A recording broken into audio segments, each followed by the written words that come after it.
In the heart of ancient Jerusalem stood the great temple, a magnificent edifice that was the very soul of Israel's religious life. The temple wasn't merely a structure. It symbolized a covenant between God and his chosen people, a place where the divine and human met, and where the presence of God was felt in every prayer and offering. It was here, within these sacred walls, that a young man named Isaiah, of noble lineage, found himself on a day that would change not only his life, but the entire history of his people. The atmosphere was dense with the scent of burning incense, rising like countless prayers toward heaven.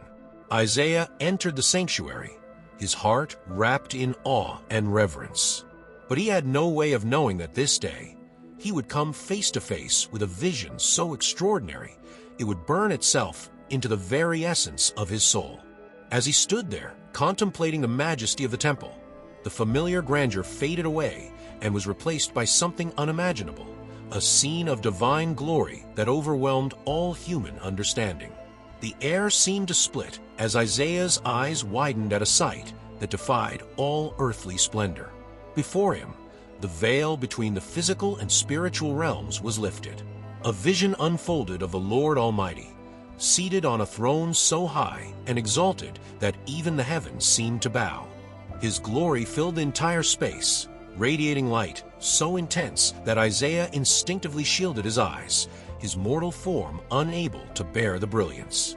Around the throne hovered seraphim, magnificent beings of fire and light, each equipped with 6 wings, 2 covering their faces in humble reverence, 2 covering their feet in humility, and 2 used to keep them aloft, ready to serve the will of the Almighty at a moment's notice. Holy, holy, holy is the Lord Almighty. The whole earth is full of his glory, the seraphim chanted. Their song reverberated through the very foundations of the temple, causing the massive pillars to quake and a thick cloud of smoke to fill the room, symbolizing the intense presence of God. Faced with such pure and overwhelming holiness, Isaiah was paralyzed with dread. Every imperfection, every unspoken sin, every careless word he had ever uttered now stood exposed under the searing light of divine purity. A shudder ran through his body as the crushing weight of his own unworthiness overwhelmed him. "Woe to me!" he cried, his voice cracking under the strain of his terror. "I am ruined, for I am a man of unclean lips, and I live among a people of unclean lips, and my eyes have seen the King, the Lord Almighty." It was a confession of his own impurity and of the collective sin of his people. Isaiah felt like a fragile, stained vessel standing before the burning holiness of Eternal One, utterly unworthy to be in his presence. Yet in that very moment of despair, the first spark of divine grace began to flicker. One of the seraphim, those radiant servants of the Almighty, flew toward Isaiah. The angel carried a glowing coal taken from the altar, a coal so hot it had to be handled with tongs. The coal symbolized purification, a cleansing fire that could burn away sin and prepare a person to stand before God. The seraphim touched Isaiah's lips with the coal.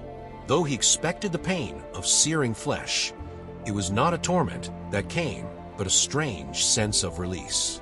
The burning coal did not scorch him. Instead, it seemed to consume every impurity, every careless word, and every act of rebellion that had ever passed his lips. "See," the seraphim declared, "this has touched your lips. Your guilt is taken away, and your sin atoned for." Isaiah felt the weight of sin lift from him, a spiritual renewal unlike anything he had ever imagined. The experience was transformative, as though he had been remade in the purifying fire of God's grace. He was no longer just Isaiah, the son of noble lineage. He was now Isaiah, a man prepared to be a vessel for the divine word. As the echoes of the seraphim's song faded, a new sound resonated in the sacred space. It was the voice of the Lord, majestic and commanding, yet intimate enough to stir the very depths of Isaiah's heart. "Whom shall I send?" God asked, his voice a call to action that vibrated with purpose. "And who will go for us?" Isaiah, now freed from the weight of his own guilt and emboldened by divine grace, did not hesitate. "Here am I," he said, his voice filled with conviction. "Send me." It was a moment of utter surrender, a complete offering of his life to the will of God. He was no longer the Isaiah who entered the temple full of uncertainty and sin. He was now a prophet, a chosen messenger equipped for a divine mission. But what would that mission entail? God's words that followed were not easy to accept. Isaiah would be tasked with delivering messages to a stubborn and rebellious people, messages that would not be warmly received. Be ever hearing, but never understanding.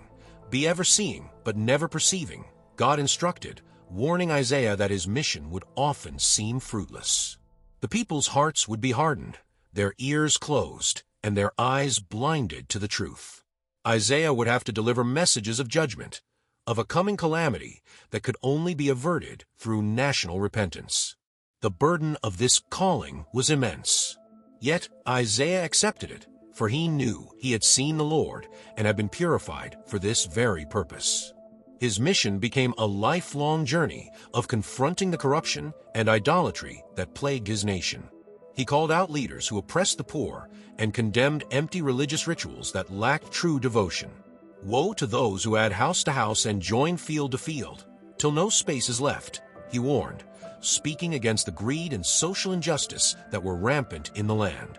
His words were sharp and uncompromising, but they also carried the possibility of redemption. Despite the grim messages he was often compelled to deliver, Isaiah's prophecies were not devoid of hope. In visions of future glory, he saw the arrival of a Messiah, a Prince of Peace who would establish a kingdom marked by justice and harmony. The wolf will live with the lamb, he prophesied, painting a vision of a time when creation itself would be restored to perfect peace. He foresaw a day when swords would be beaten into plowshares and spears into pruning hooks, a future where nations would no longer lift up arms against one another. These messages of hope pointed beyond the immediate trials of Judah to a greater, universal redemption.